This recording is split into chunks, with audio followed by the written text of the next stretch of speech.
Hi, everyone. This is Kai Dickens, and you're listening to the Telepathy Tapes podcast. In Season 1, non-speakers showed us that telepathy is possible, shattering our assumptions about the world itself. This season, we're turning to others who've also been dismissed, doubted, or mocked for the ways they claim to know, see, heal, or create.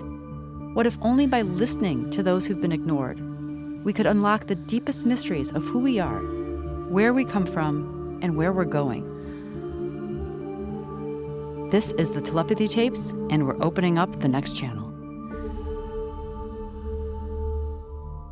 The savants we met last episode were deeply engaged with a talent, an interest, or a skill that they couldn't fully explain.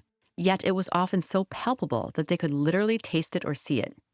Today, we turn to engaging with something much more subtle: animal communication. Throughout Season 1, and in some of our talk tracks, we've touched on animal telepathy, but today we're pulling the pieces into one place, gathering these insights to see if they reveal something deeper about the nature of consciousness and just how far it reaches. For much of history, scientists have asserted that consciousness belongs only to human beings. Even 100 years ago, it would have sounded preposterous to suggest that animals like horses or dogs were conscious beings. But science and mainstream views change, and animal consciousness is now being studied and widely recognized as real. And if we're able to accept that animals may be conscious, then we have to take seriously the possibility that they can communicate. Many of the non-speakers you met last season, who experienced telepathy as a way to connect in the absence of spoken language, have said that communicating with animals is not only possible, but something they do. And one of them is Trevor, who we briefly introduced to you in the talk tracks. Trevor has always loved music. We sing every night together. I'd hardly hear him say a word all day long, but then every night we sing about 5 songs. This is Laura. Her son Trevor is nonverbal and autistic, and she realized that her son was telepathic after listening to Season 1 of the Telepathy Tapes, and it was through music that so much got unlocked for Trevor. But on today's episode, we're focusing on Trevor again for a related but different reason. We live in Reno, Nevada area, and Trevor always liked horses when he was little. We'd bring him on pony rides, and he'd just be really happy and have this big smile on his face. And then once he graduated from high school, I wanted to have him do some activities, and they have an adaptive riding program here. And this was right around the time he was becoming an open speller. And he rode a few horses, and he met this horse named Blackjack, and he ended up riding Blackjack, and he was his favorite horse. And since the day he started riding Blackjack, he spelled the most beautiful things to me that he and Blackjack talked about during their session. So they're doing a lesson. So from the outside, it looks like they're just learning how to ride and say, whoa, and ride up and do games and stuff. But there was a whole other world going on within them. Like what? The 2 main things that blew me away that he spelled were things that nobody told Trevor. One was that on 2 separate occasions, 2 horses died, and Trevor spelled, Blackjack was sad today because Buck died, and nobody told him. And the same thing happened with another horse, Sully. This I found out after the fact, but we went to visit the horses, and he can talk to them telepathically even when he's not riding them. And Blackjack didn't turn around and come over by us. He just stood with his back to us. And I said, what was going on with Blackjack today? And he spelled, Blackjack was mourning because Sully died. And Sully was right next to Blackjack in the stalls. Then I texted my lady that runs the place, and she said, yeah, Sully did die. So I was like, okay, this is totally happening. Another story was the lady that was running the program at the time told my mom and I and the other mother that was there that she was going to have to step down because she was pregnant with triplets. And Trevor was off riding. He was nowhere in earshot of hearing that discussion. And afterward, I spelled with him and I said, what did you and Blackjack talk about today? And he spelled, we talked about Nikki being pregnant with triplets. I go, how did you know that? Did you overhear us talking? And he said, no, Blackjack told me. Laura has countless stories about Trevor knowing things that he couldn't possibly have known through ordinary ways of knowing. But perhaps one of the most beautiful stories that Laura and Trevor share about Blackjack is when he got older and started to get sick. He couldn't ride Blackjack for almost a year because he was getting older and he couldn't carry a rider over 100 pounds.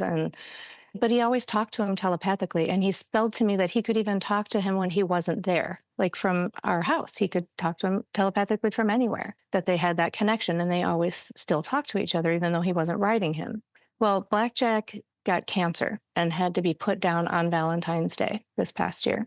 And I got a call from somebody because they knew how close Trevor and Blackjack were, and they wanted us to be able to come and say goodbye to him. And I was crying. My mom was crying. We just loved this connection between the two of them. And it broke my heart to think, oh my God, I got to tell him this.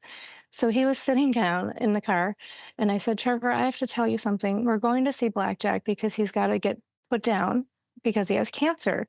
And he got the biggest smile on his face and started laughing. And I'm like, why is he happy? So we went to see Blackjack. So wait, did you find out why he was so happy? That night, I spelled with him and I said, I told you today that Blackjack had to be put down because he has cancer. Did you already know that? And he spelled, yes. Blackjack told me. And I said, how do you feel about that? And he said, I'm okay because he's going home to heaven and I can ride him every day on the hill. Then he passed on Valentine's Day. I asked Trevor the next day about Blackjack passing, and he said he's on the other side with the herd, the other two horses that passed, and that he is able to ride him on the other side. And this is the heart of today's episode. The kind of telepathy we've been exploring between people might not be confined to human minds. Many who can connect with other human beings non-locally or via telepathy say they can communicate this way with animals too. And for reasons that I don't fully understand, horses are often the gateway to a lot of this interspecies activity. I'm Alex Anderson. I am the founder of Pet Talk Communications, and I'm a full-time animal communicator, intuitive, and I also teach people how to learn how to connect with their intuition and really kind of get into the world of animal communication from scratch. Okay, so your ability to communicate with animals via what I would call telepathy, is it something you were born with or did something happen? I had actually had an incident with my horse that really kind of rocked my world, and we had just put out a really huge bale of hay in their pasture, and it was one of the kinds that they're like 800 pounds. They're pretty large, and he took a bite out of the corner of it. I walked away. I was like, cool, you snack. We're going to come put a net over this in just a minute. And a few minutes later, he came up to the fence at me, and he looked really lethargic, and he had snot coming out of his nose, and he was not okay. And I had no idea what was going on. I was looking him up and down. I was like, oh my gosh, is he colicking? I've never seen this, even though I've had horses since I was a child. And all of a sudden in my mind, I heard, I can't breathe, really loud. And yeah, it shook me a bit. And so I was like, what do you mean? What do you mean? So I looked it up because I'd never seen a horse choke before. And it definitely did not look how you would think it would look, and called the vet right away, explained the symptoms to him. He said, yes, definitely sounds to me like he's choking. Don't panic. Oftentimes they will resolve this on their own, but if you want to be safe than sorry, bring him in. And we did, because I'm a safe than sorry kind of gal. And sure enough, he did have a pretty good blockage in there, and they had to tube him to clear it out. And that was my first experience one-on-one with an animal, that I was like, okay, something's here.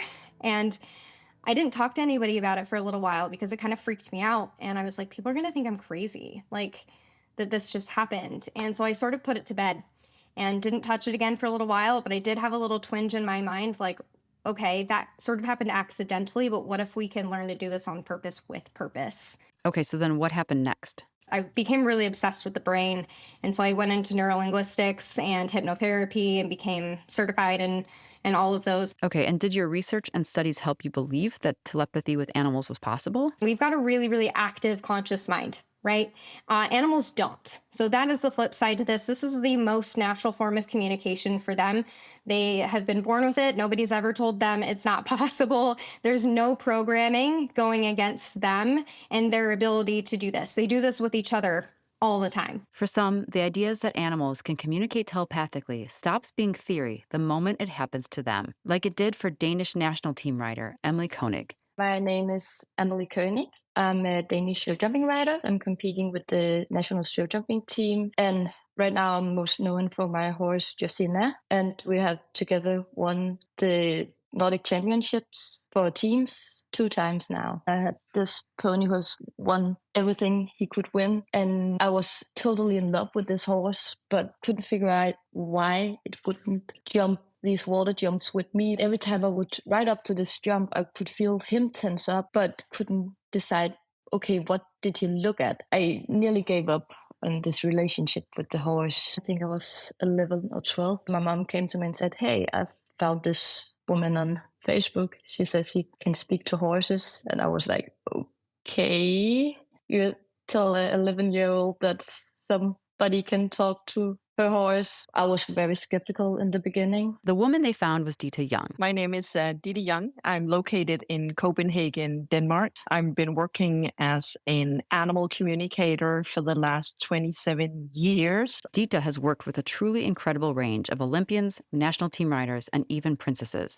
I'm helping everything from royal families to national team riders, from military, dressage, show jumping in Brazil, the UK, Denmark, Norway, Sweden, the Netherlands, Germany. So when Emily's family got in touch, Ditte was ready to prove that any skepticism was unwarranted. Emily had a lot of trainers and a lot of sports and mental coaches, and her mom have heard of me and this alternative way of working around the ponies, because you ride on a pony till the age of 16 and then you swap to horses in the equine industry. Emily had this huge problem that one of her ponies, Like, it wouldn't jump the bigger jumps with me. So Ditte connected with the pony and found out that he was trying to protect Emily because he felt that she was inflammatory in her entire body, especially in her knees.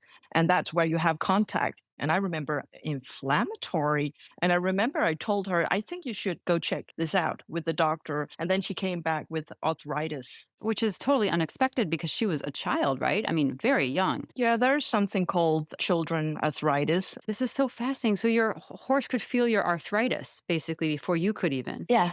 In the beginning, we didn't know it was arthritis. My horse was telling me that I had warm knees. I couldn't feel it myself that I was hurting, but my horse could feel it for me. So originally when you called in Ditte, you thought something was wrong with the horse, like something was scaring him. But it turns out he wasn't afraid to go over jumps or something wasn't wrong with him. He was afraid it would hurt you. He wouldn't jump because he thought it would hurt me and not him.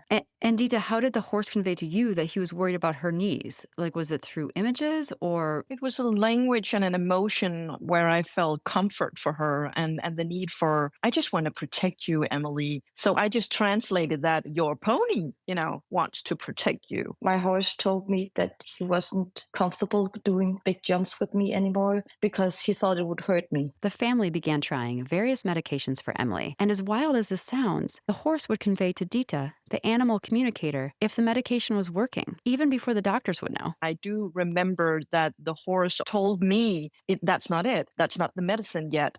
Keep testing it. I'm not her psychiatrist. I'm not the doctor. I just told her, go seek the doctor and ask if this makes sense. And eventually we found the right medicine, and she will always suffer from arthritis. But I do know that they got the right medicine. And the medicine clearly helped because Emily is still riding for the Danish National Team and will hopefully qualify for the 2028 Olympics in Los Angeles.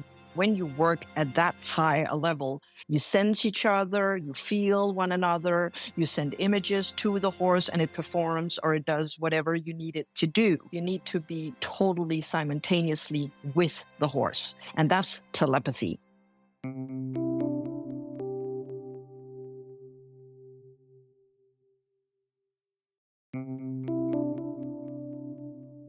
Telepathy in the animal kingdom is something that Cambridge biologist Dr. Rupert Sheldrake began studying years ago. His book, Dogs That Know When Their Owners Are Coming Home, is one of the most widely known and discussed works exploring animal telepathy and connection. Most scientists just assume that it's a matter of routine or a matter of hearing familiar car engines or familiar smells of cars or people. And those are reasonable hypotheses, but they need testing. And I've done tests on this phenomenon where I have people come home at random times they don't know in advance. We tell them by cell phone when to come home. Just when they're about to come, we don't give them advance warning. And to avoid familiar car sounds, they travel by taxi or other unfamiliar vehicles. And the people at home don't know when they're coming.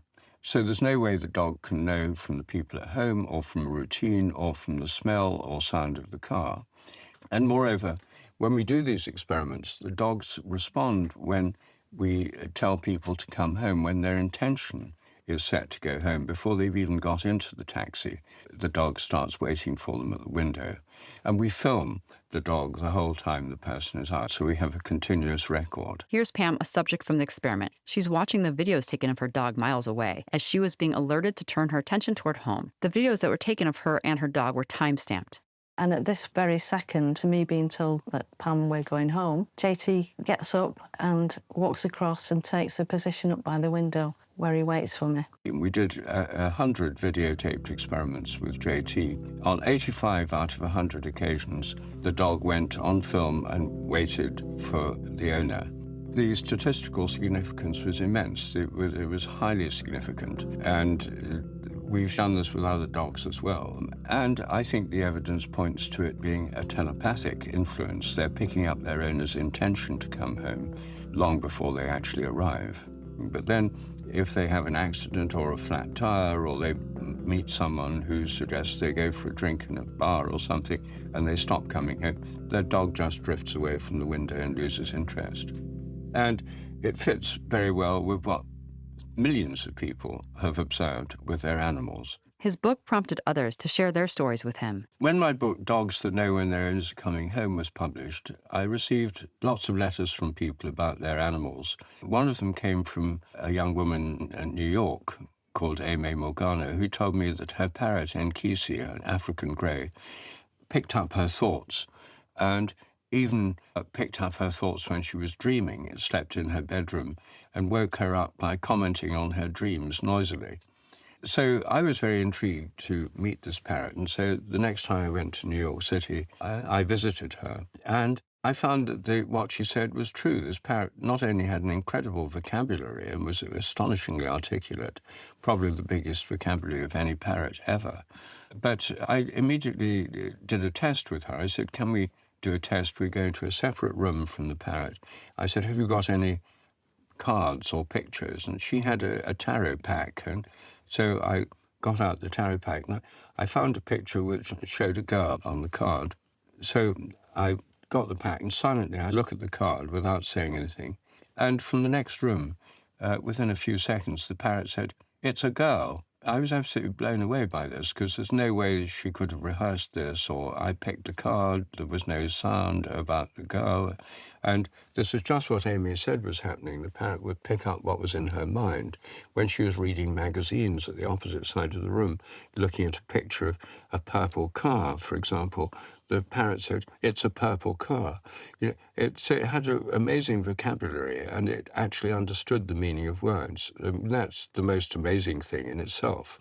Amy and I then did a whole systematic test of the parrot's abilities, which showed that it really was picking up images in her mind telepathically to an extraordinary degree. Dr. Sheldrake's research resonated with thousands of people around the world who experienced similar phenomenon with their own animals. And for others, his work helped to validate their way of knowing. When I hacked upon this about 25 years ago, it was a complete surprise to my logical left brain. I was living and working in Silicon Valley at the time, fully into the mental IT world. And I was finding ways to satisfy my love for nature and animals through volunteering. This is Anna Breytenbach, one of the world's most well-known interspecies communicators and someone who's made listening across species a daily practice. When I started doing my tracking training with the Wilderness Awareness School, based out of Washington State, I started to have experiences I couldn't explain.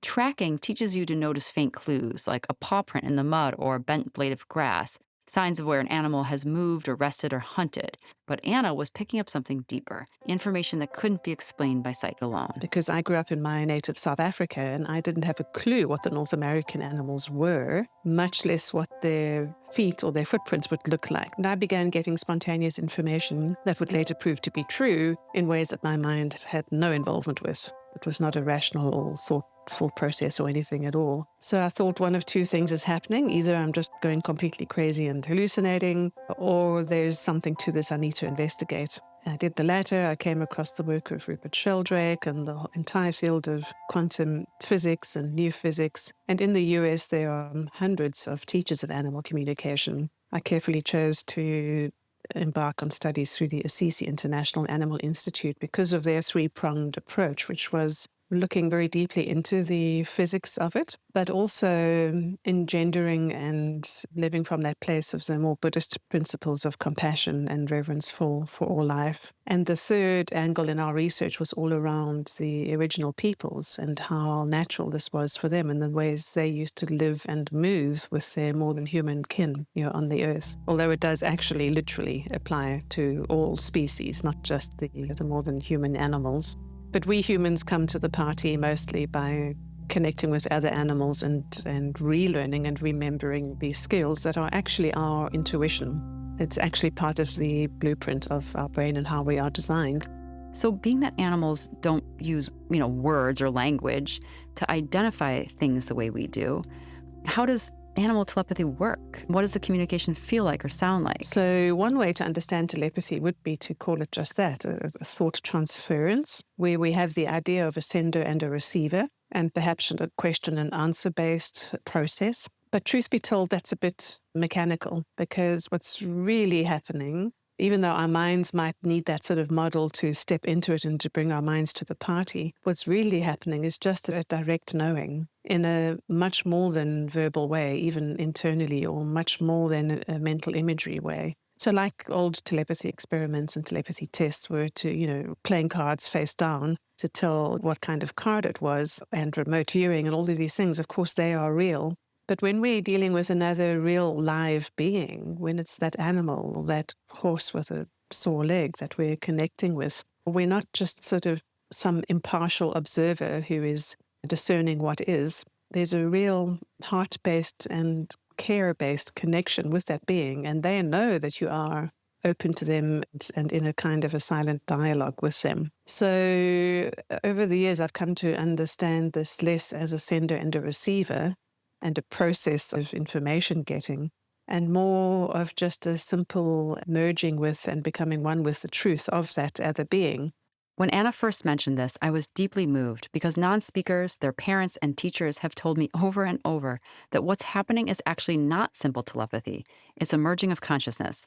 And it's daily. It's not a one-off thing just to capture in a test. It embodies their entire life. And then our mind has to interrogate aspects of that truth, like their physical health, for example. So if I'm silently in my mind asking a horse, where on your body are you experiencing discomfort? I will know that on my body as a mapping of the horse's body. So as a horse with a sore front left leg, my left arm will become sore in the sort of corresponding place and to a lesser degree. So there's many ways that I perceive the information, but it's not because the horse has decided to send a mental image or a physical sensation or the words, which is why this is all totally beyond and before and outside of words or language.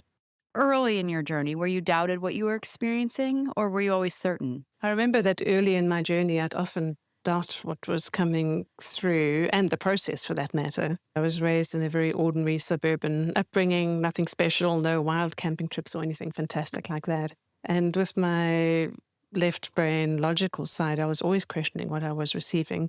I'm so grateful that the protocol of the Institute was to do case studies that were double-blind case studies. We had to communicate with animals we didn't know, who lived with people we'd never met before, and had to ask a series of questions and write up and transcribe both sides of the conversation, so to speak. And then the animal's person and the Institute would vet all of that for accuracy or not and how we were doing. And I must say, the doubting mind has amazing ways to try to explain away information that didn't originate from my own mind. Just really does. I would make myself believe that if I was seeing, a green tennis ball, it might be because my favorite color is green, or I'd forgotten to make that tennis appointment. Instead, it just really is the dog's favorite toy. But there was one moment that just really made me finally intend to drop that skepticism. I was communicating with a dog who I'd never met, who lived far away outside Sacramento. And one of the standard questions we asked all these cats and dogs was, is there anything missing from your life? Obviously trying to be helpful and give them whatever they might want. Usual answers were, more walks or different kind of food. And so that's the other problem in this matter of skepticism, is we have some possible imagined answers already there. And we have to, on the sort of internal level within myself, I have to listen more deeply to the more subtle, soft voice that the intuition is bringing, instead of the loud data of possible answers that my mind already has. Anyway, I asked this dog, is there anything missing from your life? Immediately, I got a very brief mental flash of a bald eagle flying through the sky and then the upper part of a man's arm.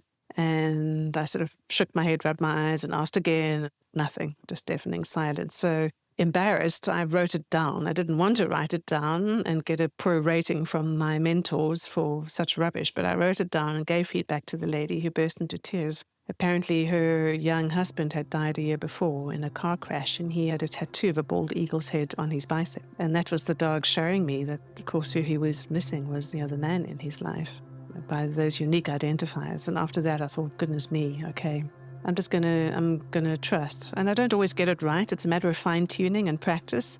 And if I don't understand it, that doesn't matter.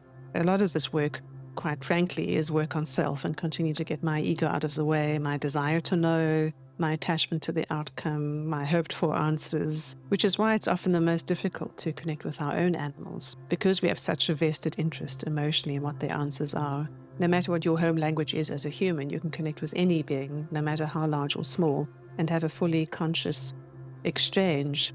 Sometimes I find it very refreshing when the animals ask me some questions also, or give retorts to things that I'm saying. And that's when I know it really isn't a live communication. There are two parties in it. Perhaps one could just say essence to essence. And in that moment, you are deeply related and you are knowing each other. This is not just doing a psychic reading or remote viewing. And I wonder, when you've had animals ask you questions, what are the type of things they inquire about? There's kind of the good, bad, and the ugly, on the emotional continuum, let's say. So sometimes I get asked questions that are quite humorous, and sometimes, a lot of the time, given the nature of my work, I'm asked questions to which there is no positive answer. Like, can you help us? Can you open up the enclosure and let us run free? Can you stop my children being hunted and slaughtered for sports? Because they know that I can deeply hear them with empathy, and they want to know can things change in whatever their setup is? Will the ecotourism business where the animals are, will they prioritize the animals' welfare in their management decisions? So they're often asking for things, for some help, for some situation or input or healthier food or medical treatment even, that just is not going to come. And I've got to then go back to them and say, I'm sorry, this is not going to happen. Another more uplifting example would be with the animals being non-human. They have no reason to understand how we humans think and behave like we do. And sometimes the questions I get from animals make me laugh out loud, because they point to some of our strange human habits that we take for granted or think are just fine. And to them, it's completely mystifying. I can think of one example right now where I was consulting to a guest establishment out in the countryside who grew their own vegetables, fully caged in a vegetable garden that was safe, apparently impervious to other animals who would want some of the veggies, but very strong baboons, which is like a big, sort of hairy primate species. They would come and love to play on the fence like a trampoline, and sometimes after rainy weather, maybe they could pry the fence open and get into the vegetables. And they would take what they wanted and then leave. So clearly I was asked to address this behavior of the baboons and ask them to stop. And I explained that the humans needed that food for themselves, for the staff, and for when guests came. And the message back from the lead baboon was like, nope, that's not true. And I was like, well, but it is true. He says, nope, no, you don't need it. So I asked, well, why do you feel humans don't need the food? And he said, I watch. He says, we watch you guys. Humans come in when they're not hungry. They walk through the vegetable gardens picking the best, the most ripe and ready fruit. And then they don't even eat it. They take it away. And then they do something odd with it. They either leave it sitting around inside the walls of a building until it becomes beyond ripe and becomes rotten and no good for any creature to eat, human or otherwise. Or they do very strange things, like change the food, put it in other weird things, and then actually change it and kill it. Like, why do you do that? why do you do that? And I realized that he was talking about cooking, the cooking process. And it was so funny. It was so funny to experience their perspective of human cooking, but also, to be fair, to get that reality check and that reflection of the waste aspect where some food was going to waste. Last season, you were introduced to Lawrence Anthony, a renowned South African conservationist and author, internationally known for his fearless work protecting elephants in some of the most dangerous parts of the world. I'm reminded now of a conversation I had with Lawrence Anthony, the elephant whisperer. What a dear man and what a dear woman, Francoise, his wife. And they invited me to his game reserve, to Tula Tula, when I was in the area. So I went there for a couple of days, and over dinner one night, he was asking me more about how this works. And I spoke about having had to address an issue with some animals the previous day. And he said, wait a minute, what do you mean? Did you go and start the conversation? And I was like, well, yeah, that's what I was there to do. He said, no way. He says, I've had all these, telepathic conversations where the animal has initiated. The elephants have had something they want me to know, or I finally sort of come to the party, or I can sense them and I care about them and I notice the subtle signs. He says, do you mean that I could actually start a conversation? I said, yes. He was so gleeful with that idea. They had recently acquired from the chief of neighbouring land, they'd acquired access to a huge tract of additional land bordering on their reserve. The fences had come down. He had rehabilitated an old reservoir to become a beautiful water hole. And this was in a time of drought where water was scarce. And with the elephants' well-being and potential joy in mind, it rehabilitated this area. And for the preceding 2 months, the elephants had not gone near there. They hadn't stepped even a little toe onto the land at all. And he was completely mystified by that. So the next day he dashed off to go tell the elephants, this is for you. And their response was, we're really, really scared. We're scared of being hunted there. And it turns out that land was where a lot of illegal hunting and poaching had been happening. So together we gave the elephants the reassurance that this was now an extension of the reserve in which they were safe and guarded and well taken care of, and that he was their protector and he would make sure that wouldn't happen to them there. He encouraged them to go, sent them mental images, and within a few days they were all splashing and bathing in that beautiful water hole that he'd been able to guide them to telepathically. Gosh, it's beautiful. And I know we have some listeners who've not listened to season 1, so I think it's important to share the story of what happened to Lawrence Anthony when he died. It's one of the most remarkable stories that I've ever heard. And it actually came to me by way of my dad, who's one of the most informed, well-read people that I know. He's brilliant and logical, but usually dismisses anything that doesn't fit into a materialist paradigm. But this story changed him and cracked him open in some way. And here's the first phone conversation I ever had with him about this. I've always been a materialist. I haven't had much faith in religion or belief in things you can't see. I've always thought this kind of stuff is goofy. Things I read about that don't make a lot of sense. You can explain it as mistakes or coincidences, or maybe people are just confused, but not an explanation that there's something out there. But this is the story that changed that for him. What I'm thinking about right now is a story about a man named Lawrence Anthony who was living in South Africa with his wife. And at some point they decided to buy a game refuge, and they did. Later on, Anthony found out about a group of 9 elephants that were going to be killed because they were terrorizing a populated area. They couldn't chase them away, so the only solution was to kill them. When he found out about that, he went into the bush to live with those elephants and to gain their trust. And he was almost trampled at some point, but after a while, they trusted him. And over time, he was able to move them to his game preserve. So years after Lawrence Anthony successfully moved these elephants to the reserve and was living farther away, he died of a heart attack. And 2 days after he died, there was a commotion outside and a herd of 21 elephants. All the elephants in the game preserve walked 2 days to get to his house.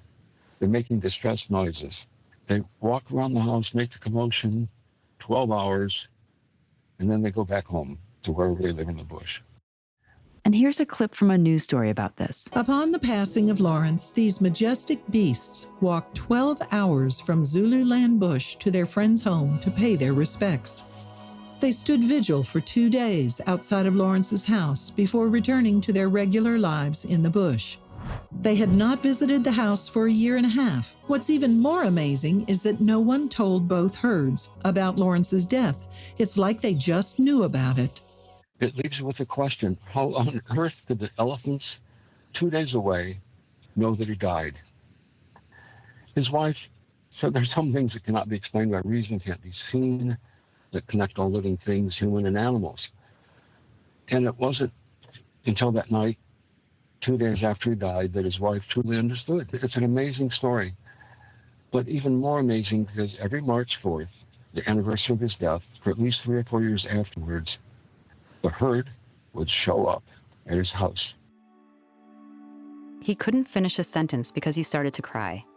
But the beautiful end to the story is that for 3 consecutive years, on the anniversary of Lawrence's death, the herd returned to gather at his house to pay respects. Nobody knows how they can remember the date of his death and how they could return every year on that same date, let alone how the elephants knew he died in the first place. So there seems to be some very deep connection between people, animals, maybe everything. There's just no rational explanation about how elephants would know somebody died and walk 2 days to get to his house. It's inexplicable, but the power of this story amazes me every time I think about it or talk about it. It's a beautiful story. Watching a lifelong skeptic move to tears reminded me that these stories don't just belong to those who believe. They belong to anyone willing to feel. What Anna Breytenbach describes isn't some mystical one-way channel. It seems to be a shared field, something animals seem to navigate effortlessly, even as most of us have forgotten how. This form of connecting and being in that sort of communication space with an animal is a two-way thing. They are sensing us as well, and they're always reading a person's energy field. They know the difference between different people on a safari vehicle. They know the difference in the mood on any given day of the handlers at the animal sanctuary. They understand energy in its pure, raw form, and they have such compassion for how we humans collectively have lost our way. They really have, and it's often at their expense, of course, and great tragedies on the micro scale and the macro scale, and the burning down of the forests and the homelessness. And yet they feel for us because it's all because we've lost our way and the separation sickness we're suffering from. Watching my dad's skeptical materialist worldview crack open after a single encounter with animal telepathy, I wanted to know if Anna ever turned a skeptic. In the area where I lived, there was a vet clinic quite far away, and where I took my cats. And both the vets who were co-owners of the practice were not at all interested in me arriving and saying, my cat feels this and that. They were just rolling their eyes, and you could see their thought bubble. Didn't need to be telepathic to see their thought bubble. It was just, oh, shut up, you're not the expert, Nonetheless, it would play out to be true, and the cat did have this or that, or the other lump in the belly or whatever. And of course, it was just, put down to guesswork.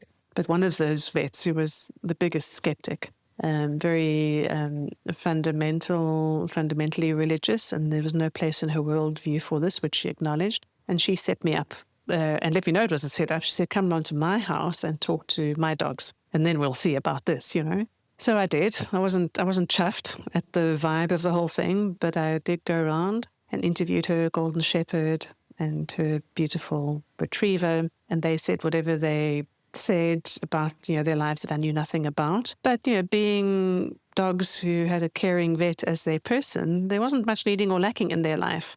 So therefore, things they were saying, could have been obvious or worked out. They were fairly sort of ordinary, and they were just too happy to have anything material to say. Then she said, oh, by the way, there's a cat locked in my laundry room. It was surrendered to my practice, and the people just never ever came back, and I wasn't able to find her home, so she's just locked up there now, basically, and would you talk with her as well?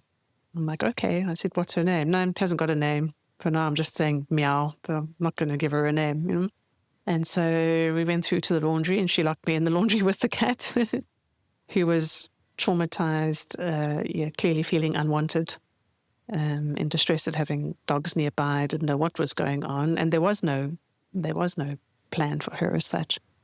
But she did say she would like a name that would help her feel like she belonged. Mm-hmm. So I said, well, do you have any ideas what name you'd like? Knowing full well that animals often don't identify with name, but she'd asked for one. I said, well, any idea what names you like? She said, yes, I'd like to be called Minky or Leah. So I wrote those down and shrugged and went back and gave feedback to her vet person, who almost fainted. because apparently this vet's best friend from childhood's name was Minky, and she had a daughter named Leah. So somehow this cat had known that those were the people that mattered the most to the vet, and she was asking for the same name because she wanted to be that close to her. So my vet friend, she became a friend. She dropped her skepticism and became a friend. She kept the cat. And from time to time, she'd refer very difficult cases to me, and she would tell their people, look, I'm going to call in an animal communicator, and I'm just letting you know. I don't say I believe in how it works. I don't know how it works. I don't want to know, but it works. So I really laud her courage for following the proof and following the heart of the matter, even though her mind could never really resolve how it works. And honestly, I don't know if anyone can truly resolve how any of this works. But Dr. Sheldrake has a theory about why these abilities may have developed in the first place. I think psychic phenomena are part of the ways our minds are linked to each other within our social group and to the world around us, and to coming events that might affect us. These are things that occur in animals. There's nothing special about humans in telepathy or premonition. Dogs are more telepathic than most people. Animals are better at sensing when an earthquake or a disaster is likely to happen than most people are. So animals are actually better at these things than we are. They're probably more sensitive to being stared at and have a greater sense of scoposthesia, the detection of being stared at. So I don't think these are spiritual abilities. I think they're abilities of our psychic minds, the way that our minds connect us for survival reasons with the world around us. Now, I think the spiritual realm is more about other dimensions or higher dimensions of consciousness. The spiritual beings, God, to take the largest possible, most inclusive spiritual being forms of consciousness vastly greater than our own that we can come into contact with through mystical experiences, for example. So I think psychic phenomena are about, as it were, horizontal connections to things going on in the world and other people. Telepathy is usually about needs. A baby needs its mother, and the mother telepathically picks up that the baby's in need. This is not a spiritual thing, it's a basic ability, no different in principle from a baby crying when it's near the mother and the mother hearing it cry and respond to it. It's just a more distant way of picking up the need. So I think that the spiritual dimension is actually rather different. And you can have people who are psychically talented who may be very unspiritual, and you can have spiritual people who are not very psychically talented, although they often do go together. And I think that animals of all kinds use these abilities as humans did and still do. When we developed technologies like telegrams, telephones, and emails and so forth, we didn't need these abilities as much, just as we don't need our sense of direction as much if you have a GPS navigation system. So I think to some degree we lose these things as we've moved into a more modern industrial world. Perhaps the spiritual thread here is that all living things can tap into the same kind of communication, no matter the language or the species.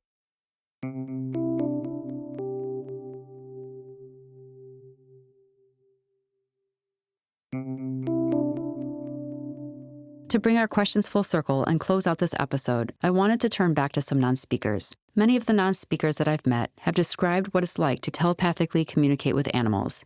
And one of those non-speakers is 17-year-old Philip, who lives in Copenhagen.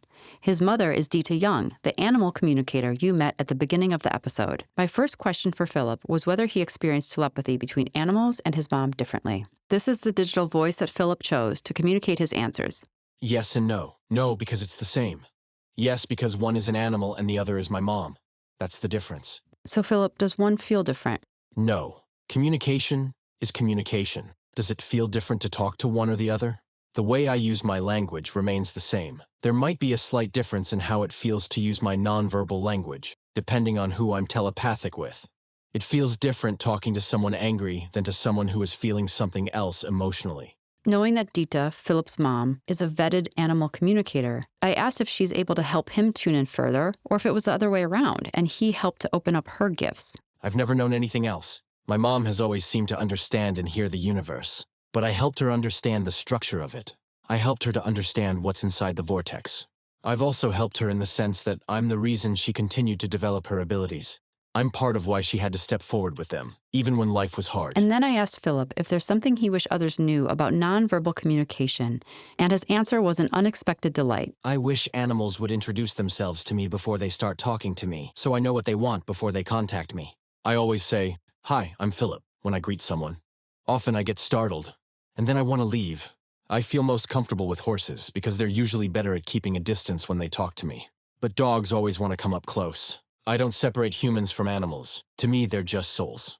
I understand oneness. It's never been different for me. And I treasured how silly he thought it was when I asked how it feels for him to communicate beyond words with both animals and people. It would make more sense to discuss how silly it is that humans don't believe we can communicate without words. We can, can't we? I've always done that. And finally, I asked what he wished more people understood about non-speaking voices, be it human or animal. Nonverbal communication is the language of the heart. I'd wish that people understood they could communicate without words, because then we'd all speak with our hearts. That would be lovely. And what does it mean for you moving forward to live in a world where telepathy between humans and animals could be more accepted or even valued? In my world, there's already a lot of telepathy between animals and humans, just as things are. I told Philip that we were investigating consciousness in Season 2 and asked if he wanted to weigh in on anything else. And I wanted to highlight this next thought because it starts to lay the foundation for where we're going next. Trees and cities have a hard time communicating with each other because they can't hear each other through all the noise. As a result, the plants stop communicating, and subsequently, they stop filtering the air. When they speak, they also cleanse each other. It's the same between animals and humans. When humans go to therapy, they also cleanse themselves by talking about what's bothering them. When my mom talks with animals, they feel better afterwards because she listened to them and understood them. And here's Lily from Season 1. Really, every living organism has an energy field that produces an aura. I communicate with all sorts of animals. Plants also have auras. They also sing. We basically real-time create a field of energy around us with our thoughts that extends beyond our body. And here's Houston, who you met last season. I see energy, good and bad, lightness and darkness. I see auras around people, animals, and energy coming from living things. That doesn't really begin to describe it. I hear everything. I hear the languages of trees and animals. I hear everyone's thoughts. And Anna Breytenbach also points out that this communication is not just limited to animals, which, yes, makes you wonder what else is conscious. The idea of consciousness that we humans have is also a bit of a construct. In my experience, everything, and I deliberately say thing, everything is infused with this life force, whether animate or seemingly inanimate. It's all energy. It's all energy, and the density with which those energy sort of units are packed together are what makes something appear to be solid or liquid or ethereal or just apparently invisible. So our human idea of consciousness is more like the lens of our inquiry, as we're sort of looking in at one facet of the diamond of life. But everything is part of that oneness and just pulsing with that. Telepathic communication, therefore, doesn't stop with animals or insects or with single-celled organisms. That's why I do refer to it as interspecies communication. I've had many a conversation with plants and trees, both wild-growing and in orchards, with rivers, with lakes, with ecosystems, even the micro-ecosystem of a vegetable garden that somebody is planning. A permaculture friend asked me once to come help, so I just walked into the space and asked a general blanket question into the collective consciousness of the many species that were there, including the minerals and the elements in the soil. And I asked, what is needed, what is wished for the most abundant, well life here? And I got a myriad of answers from different sort of layers in that ecosystem. I've communicated with a cornfield where the stems of corn that were at the edges of the rows were experiencing extreme hardship because of the unnatural formation, and they were taking the full brunt of the oncoming wind or weather because their brothers and sisters were standing in a line behind them. Instead of a more natural, organic shape that would have emerged, but they would share the load and distribute weather or other issues that come in. And so everything is consciousness in a non-unit kind of a way. And we humans seem to have forgotten that as well. I think a large part of my spiritual journey has been informed by and catalyzed by communicating with the more than human world and just sensing their isness, their natural divine spirit that's flowing through without impediment. And there's absolutely no difference in the self-awareness or intelligence levels of any being. The only issue is how we humans measure intelligence. And then we turn around and project that onto making meaning of how intelligent something is or isn't. But it doesn't take a mirror self-recognition test by a gorilla or an elephant to prove self-awareness. The smallest aphid on the smallest flower is very self-aware, has a life that is meaningful to them and matters to them. What you've just heard about consciousness being everywhere may sound like fantasy or even fringe, but what if it's neither of those things and just simply fundamental? Imagine that consciousness is everywhere, in animals and plants and rivers and fields and stones, and there is a quiet, communicating intelligence of the living world that we once instinctively understood. What if consciousness is so ancient and so foundational that you don't even need a brain to access it? Next week, we'll explore just that. We're heading to Connecticut to meet a 20-year-old non-speaker named Nina, who isn't just telepathic with people, but says she can communicate with plants, which has been backed up with her unbelievable ability to diagnose ailments and recommend herbal cures with stunning accuracy. It takes a village to make this podcast, and I want to thank our producers, Jesse Steed, Jill Pachesnik, and Catherine Ellis. Original music is by Rachel Cantu. Mix, mastering, and additional music is by Michael Rubino. Our associate producer is Selena Kennedy. Original artwork is by Ben Kendor Design. And I'm Kai Dickens, your executive producer, writer, and host.